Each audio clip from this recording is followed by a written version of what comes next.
Voilà, donc, femme adultère, la loi de Moïse qui dit, alors Jésus pourrait répondre, vous savez, c'est comme la répudiation de son épouse, et Jésus répondra, écoutez, si Moïse a formulé une telle loi, c'est en raison de la dureté de votre cœur. La loi est facile, hein. On se dit, ok, comme ça je respecte bien le code de la route spirituelle, ce qui est une bonne chose, mais il semblerait, d'après saint Paul, que c'est insuffisant puisque la foi détrône la loi. Bon, alors saint Paul, évidemment, vous savez pourquoi, hein, parce qu'il était persécuteur de l'Église. Donc, lui, le premier, a fait l'expérience de l'amour de Dieu malgré l'itinéraire qui n'était pas le bon et qu'il avait choisi avec entrain. Voilà. Donc saint Paul nous redit, il a tout laissé, tout ce que j'avais autrefois comme avantage, tout cela est une perte à cause de ce bien qui dépasse tout, la connaissance du Christ Jésus. Puis à la fin, vous aviez, dans l'Épître aux Philippiens, je ne pense pas avoir déjà saisi la résurrection dans toutes ses dimensions, bien sûr, le chemin continue, mais une seule chose compte, oubliant ce qui est en arrière et laissé vers l'avant, je cours pour tenter d'entrer dans la transfiguration promise, Voilà. La grâce que Dieu nous accorde par la foi, donc pas par la loi. Je vous redis, je suis reconnu juste avec le Christ, non pas de la justice venant de la loi de Moïse, mais de celle qui vient de la foi au Christ. La justice venant de Dieu qui est fondée sur la foi. Donc je vous redis, nous sommes, nous, donc justifiés. Voilà. On n'est pas juste parce que, encore une fois, j'ai observé tous les commandements. Je suis juste si un autre me justifie. Mais que va-t-il justifier ? Ce qui est injuste en nous, peut-être. Vous aviez à nouveau ça dans la lettre, dans le livre du prophète Isaïe. « Ne faites plus mémoire des événements passés, ne songez plus aux choses d'autrefois, voici que je fais une chose nouvelle. » Et donc, alors je vais entrer dans le vif du sujet. Donc en gros, de quoi s'agit-il quand il s'agit de ne plus faire mémoire des choses passées ? Bon, nous, on a un mémorial quand même à la messe. C'est « Ceci est mon corps livré, mon sang versé, faites ceci en mémoire de moi ». Donc on fait mémoire du passage de la terre d'esclavage à la terre de liberté. Donc ça, c'est Moïse qui a été évoqué dans la première lecture. On fait mémoire que Dieu fait couler l'eau vive dans les déserts de nos vies. C'était toujours le prophète Isaïe.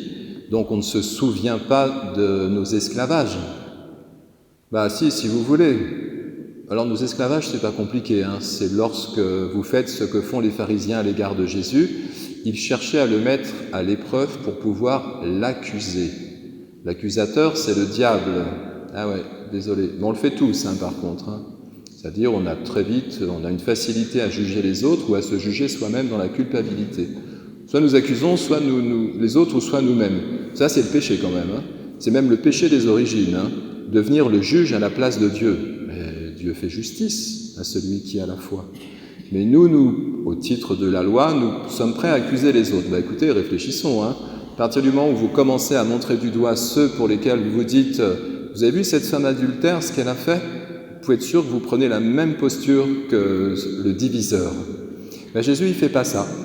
Il lui dit, il écrit dans le sable pour dire que la loi, on peut écrire des choses, mais enfin le vent saura bien balayer les choses et qu'il y a quelque chose de supérieur qui est là.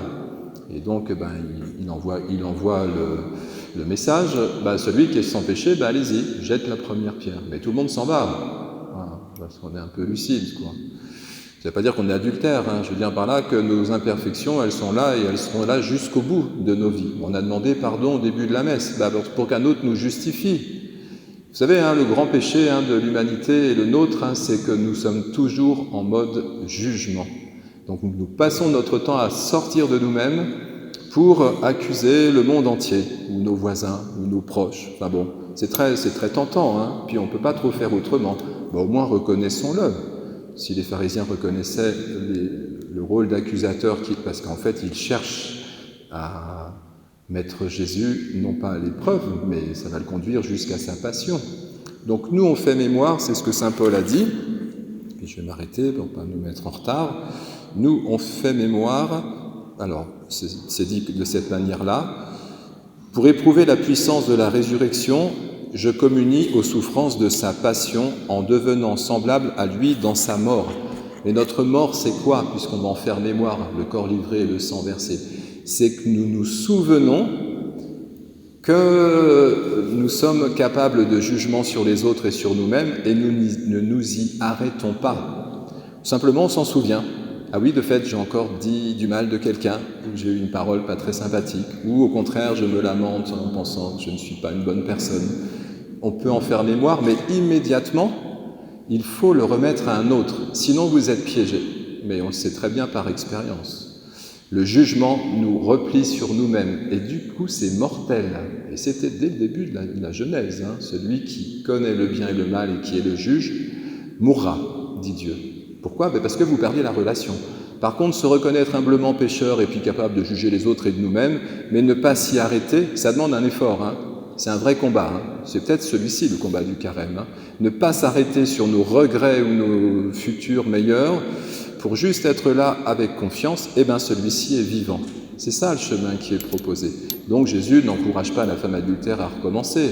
Il lui dit, moi non plus, je ne te condamne pas, relève-toi et ne pêche plus. Voilà. Vous voyez, c'est beau, ça redonne confiance. La personne peut, oublier son passé et entrer sur un chemin nouveau qui s'ouvre parce que la personne a la foi. Bon, puissions-nous garder cette orientation parce que alors nous serons désaltérés par celui qui, bien sûr, visitera toujours notre finitude et nos limites. Encore faut-il en être conscient et lui remettre. Amen.